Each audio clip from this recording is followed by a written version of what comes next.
90% of the world's processed rare earth supply runs through one country, and on November 10, 2026, that country's export controls come back online.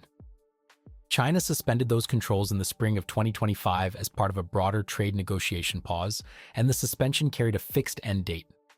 The then reading, full pipeline access, no license bottleneck. The now reading, less than 6 months of buffer stockpile across the advanced chip supply chain by most industry estimates. The delta is the gap between what fabs need and what they have on November 11th. One metric runs through what follows: the share of globally refined rare earth throughput that non-Chinese chipmakers can access without a Chinese export license, measured before the pause, during it, and projected after it ends. Before 2023, that share was effectively unconstrained. Germanium, dysprosium, and the other compounds that advanced semiconductor nodes require moved through global supply chains with no licensing overhead, treated as commodity inputs, priced accordingly. 90% of global processed supply. 90%.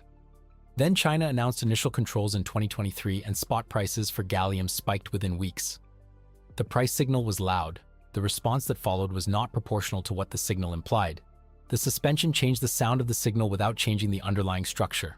When the pause took effect in the spring of 2025, the pipeline reopened, prices stabilized, and procurement teams read an open shelf as a reason to restock at normal commercial inventory levels rather than build strategic reserves.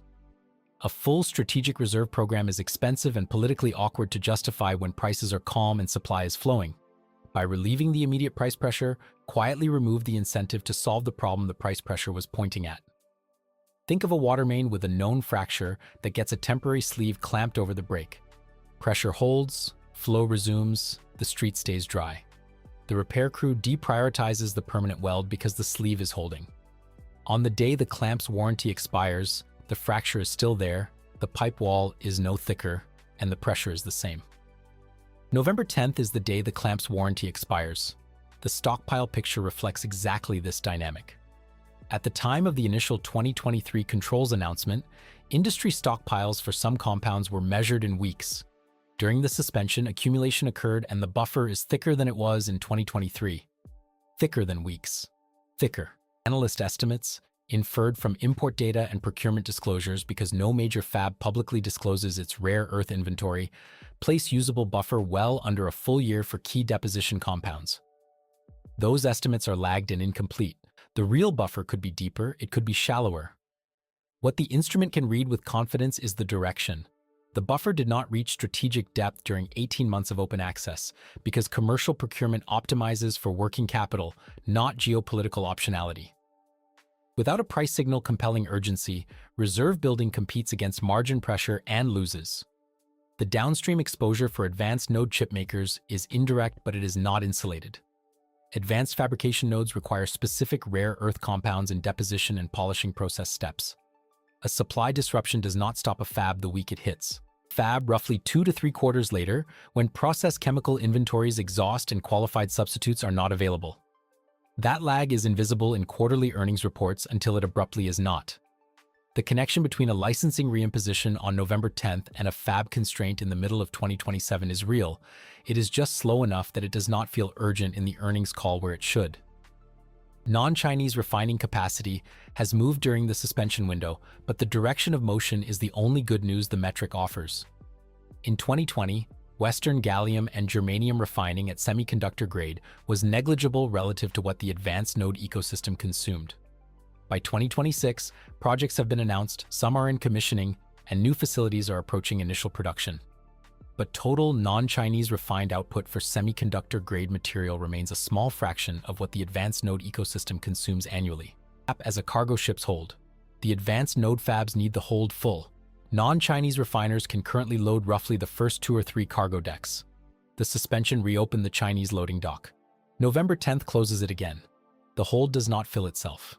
The refining build-out faces a timeline problem that the suspension did not fix. Refinery construction and qualification for semiconductor-grade purity are long processes. Announcements made after the 2023 controls reach full production capacity on schedules that extend beyond the November 10th reimposition, not before it. Western refining capacity projections circulating publicly are a mix of company claims and government-funded feasibility targets, not audited production figures. Commissioning timelines for new facilities have historically slipped. The fraction of demand figure is directionally reliable. The absolute number carries wide error bars. Could have deployed at emergency scale to accelerate the build-out, did not do so because during the suspension the emergency appeared resolved. There is one more reading that matters here, and it concerns the nature of the date itself. November 10th is not a negotiating deadline that will automatically slip if talks are proceeding. It is a legal reimposition under the original regulatory instrument.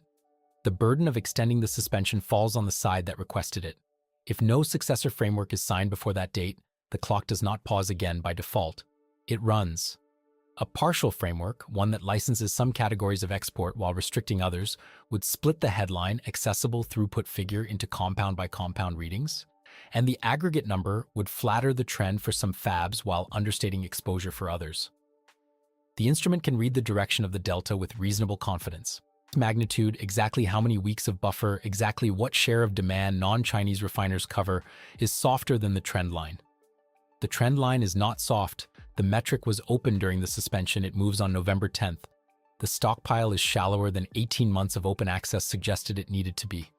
The refining alternative is smaller than the announcements implied it would be. The date is fixed. That is the delta, and it points one direction. The restriction that was paused is not gone. The exposure the pause concealed is not smaller.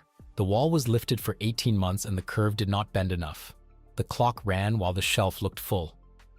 Watch for any successor trade framework signed before October 2026. Years by then, the November 10th reimposition becomes the base case, not a tail risk.